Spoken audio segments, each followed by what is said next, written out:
രാവിലെ തന്നെ അപ്പം ചിക്കനൊക്കെ കഴിച്ചു. കാരണം എന്ന് വെച്ചാൽ ഇന്നൊരു നമ്മുടെ ആയുധം വെച്ചുള്ള കളിയായിരുന്നു നമ്മുടെ കോടാലി. ഞാൻ ഈ വെട്ടിക്കീറാനായിട്ട് മുക്കിത്തൂർന്ന സാധനം ചെറിയൊരു ചുള്ളിലാന്ന് വിചാരിച്ചെങ്കിൽ നിൽക്കല്ല. സംഭവം അത്യാവശ്യം നല്ല കട്ടിയുണ്ട് കൈ. പിന്നെ എന്റെ ആക്യുറസി അല്ലേ ഇതുപോലെ വെട്ടുന്നത് പകുതിയും വെളിയിൽ എണ്ണം വെട്ടിയ രണ്ടെണ്ണം കൊണ്ടാലേ അങ്ങനെ നെടുക കുറിയൊക്കെ വെട്ടിയിട്ട് വല്ല മണ്ടാരം കീറും. ഇതിനിടയിൽ ബോണസ് എന്ന പോലെ ഒരു തേങ്ങ കിട്ടിയിട്ടുണ്ട് കണ്ടത്. അങ്ങനെ മണിക്കൂർ നീണ്ട പരിശ്രമത്തിന് ശേഷം ഇവിടാണ്ടൊക്കെ ഒരു വെട്ടുകൊണ്ടിട്ട് ദൈവം സഹായിച്ച് കീറാനുള്ള പരിവായിട്ടുണ്ട്. അങ്ങനെ ആ ഒരു പീസ് കീറി എടുത്തൊരു മാതിരി ക്യാരറ്റ് കൊത്തി തിന്ന പോലെ പിന്നെ ഞാനാണെങ്കിൽ ഇട്ട് വെട്ടാൻ തുടങ്ങി. അങ്ങനെ 1 ലേറ്റ് കൊത്തലും കീറലും ഒക്കെ ആയിട്ട് ഏകദേശം പകുതിയോളം അതിന്റെ കീറിയിട്ടുണ്ട്. ബാക്കി പകുതി മേലെ കൊണ്ടിട്ട് വെട്ടാന്ന് വിചാരിച്ചു. വെട്ടലിന്റെ കൂടെ തന്നെ ബാക്കി പകുതി അച്ഛൻ വെട്ടേണ്ടി വന്നു. കാരണം അച്ഛന് മനസ്സിലായി ഇത് വെട്ടി ഇന്നത്തേക്ക് ഉണങ്ങാനായിട്ടാണെങ്കിൽ അച്ഛൻ വിചാരിച്ചാലേ പറ്റുള്ളൂ. ഞാൻ വെട്ടി വരുമ്പോഴത്തേന് സൂര്യനൊക്കെ അങ്ങ് അതെല്ലാം വെട്ടി തുണ്ടോ ആക്കിയപ്പോഴത്തേന് അടുത്ത പണി എന്ന് വെച്ചാൽ ഈ കൂടിക്കൊഴിഞ്ഞ് കിടക്കുന്ന സാധനം എടുത്ത് വേലിയിൽ ഇടുക എന്നുള്ളത്. ഈ പോച്ച ചുറ്റി കിടക്കുന്നതുകൊണ്ട് തന്നെ ഇത് എടുക്കാനായിട്ട് നല്ല പാട്. ചെറുതായിട്ടൊന്ന് തെളിച്ചൊക്കെ വെട്ടിയൊക്കെ തെളിച്ച് പൊക്കിയെടുക്കാനുള്ള പരുവത്തിലായി.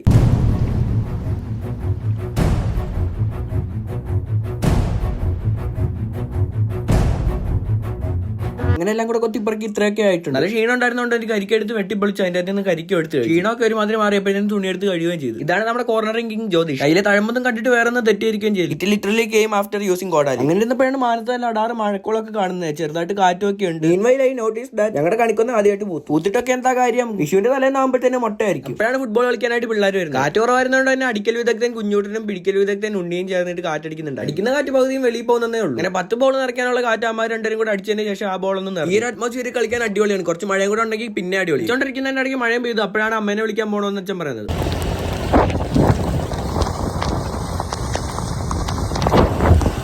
മഞ്ഞ റെയിൻ കോട്ട് ഇട്ട് താറാവിനെ പോലെ ഇരിക്കുന്ന സാധനമാണ് എന്റെ അത്രയായപ്പം കസിൻ വിളിച്ചിട്ട് പറഞ്ഞു അവന്റെ പട്ടിയുടെ ബെൽറ്റ് പൊട്ടിപ്പോയി ഒരു ബെൽറ്റ് മേടിച്ചിട്ട് അവന്റെ വീട്ടിലേക്ക് അല്ല അവിടെ ആണെങ്കിൽ കുഞ്ഞമ്മ മാത്രമേ ഉള്ളൂ. അങ്ങനെ നമ്മൾ ബെറ്റ് ഷോപ്പിൽ ചെന്നൊരു ബെൽറ്റ് ഒക്കെ മേടിച്ചു. ഇവനാണ് മുതൽ ഇവന് വേണ്ടിയിട്ടാണ് ഈ ബെൽറ്റ് മേടിച്ചത്. ഞങ്ങളെ രണ്ടുപേരെ ആദ്യമായിട്ടാണ് അവൻ കാണുന്നത്. എന്നിട്ടും എന്താ സ്നേഹം. തിരിച്ച് ഫ്രണ്ടിന്റെ വീട്ടിൽ ചെന്ന് നോക്കിയപ്പോ നീണ്ടു നിവർന്ന് ഞെളിഞ്ഞ് നടക്കുന്ന കണ്ടില്ലേ മുതൽ. മഴയൊക്കെ അല്ലേ ക്ഷീണം കാണാണ്ടിരിക്കില്ലല്ലോ. അപ്പൊ ഓക്കെ ബൈ, ബാക്കി നാളെ.